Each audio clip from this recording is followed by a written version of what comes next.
अरुप कुमार दे सोर बिलाय बिथाङा बबे मोनसे आन्दलनजों सोमोन्दो दं? एबसुनि आन्दलन, बिएलटिनि आन्दलन आरो एनडिबिनि आन्दलन बबे मोनसे आन्दलनजों बिथाङा सोमोन्दो दं? बिथाङा जाय व्यक्तिया बुंदों बिथाङा एबसु आन्दलन, बिएलटि आन्दलन, एनडिबि आन्दलन बबे आन्दलनजों जड़ित दङमोन? मुंख्लंफोरनि गोथां थैजों सोरजिजानाय बिटिसि बिटिआर मोननो हादों। बिटिसि बिटिआर मोननो हानायनि आन्दोआव बर' रायजो राजाफोरनि सोमावसारनाय दं। सोरनिबा खर'आव खान्थाल दोना बुफ्रुना जानायनि सिमांखौ दा नुथों। मुंख्लंफोरनि गोथां थैजों जोनोम मोननाय बे बिटिसि आरो बिटिआरखौ लानानै बिथांमोननि आत्मबलिदाननि बिनिमयावसो बिटिसि आरो बिटिआर दिनै जोङो काउन्सिल सेक्सुयेल काउन्सिल जि मोननो हादों आरो बेयाव बर' रायजो राजानि सोमावसारनायनि बिनिमय दङ। दा बेखायनो सोरनिबा खर'आव खान्थाल बुफ्रुनानै जानानै थांना थानायनि सिमांखौ जाहाथे दा नुथों। अरुप कुमार देया एबसुनि आन्दलन, बिएलटिनि आन्दलन, एनडिबिनि आन्दलन बबे आन्दलनजों बिथाङा सोमोन्दो दं? सरकार मोनसेयाव सोलिनाय सरकार आरो बेरेखा दोलो थायो। बयनिबो थांखिया समान रायजोनि जौगाथाय खालामनाय। बे सरकारनि आखायाव गोबां मिजिं दं। बिटिआर गोजोन गोरोबथाखौ मावफुंनायखौ लानानै बेजों गोबां बर' रायजो राजाफोरा सोनारनानै दं।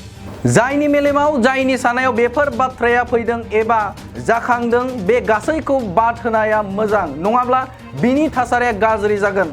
बेफोर गोख्रों बाथ्राखौ बुंदों एबसुनि आफादगिरि दिपेन बर' बिथाङा।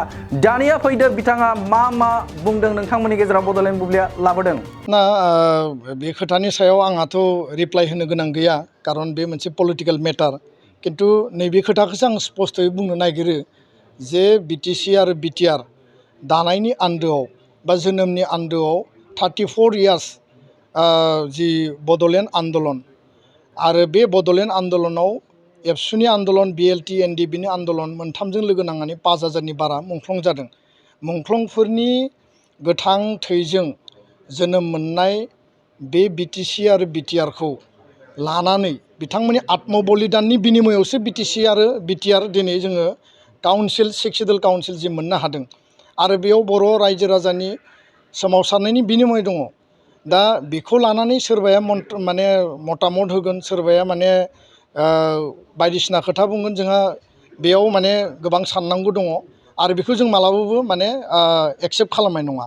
दा बेखायनो सोरनिबा खर'आव खान्थाल बुफ्रुनानै जानानै थांना थानायनि सिमांखौ जाहाथे दा नुथों आरो बिथाङा जाय व्यक्तिया बुंदों बिथाङा एबसु आन्दलन, बिएलटि आन्दलन, एनडिबि आन्दलन बबे आन्दलनजों जड़ित दङमोन?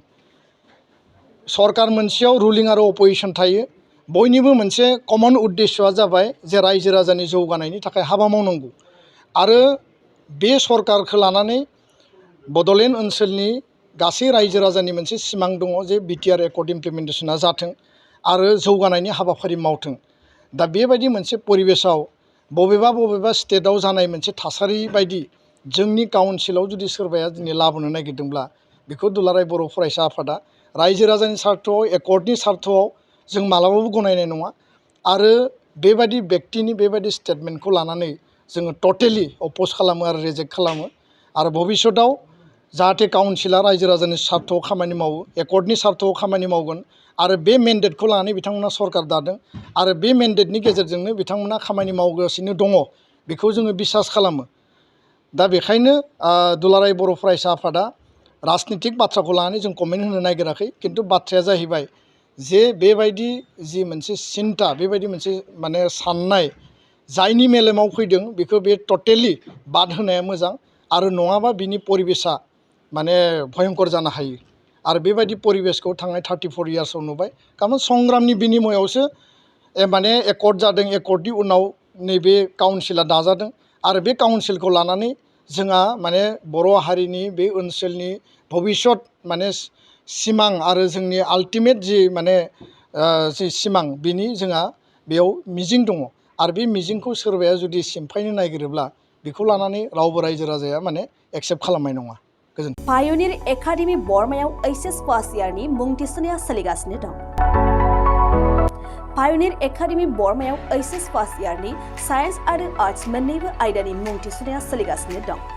गुनगोनां सोलोंथाइखौ लानो थाखाय पायनियर एकाडेमि बरमायाव एचएस फार्स्ट इयाराव मुं थिसननो गोसो गुदुं जानाय फरायसाफोरा साइन्स आरो आर्ट्स मोननै आयदानि गेजेराव सायख'नानै मुं थिसनफैनो हासिगोन। पायनियर एकाडेमि बरमायाव आलादायै नीट आरो JEE नि कचिंबो होफानाय जायो। पायनियर एकाडेमि बरमायाव थानानै फरायनो हानाय राहानि थाखाय हौवासा आरो हिनजावसानि हस्टेलनि खाबुबो दं।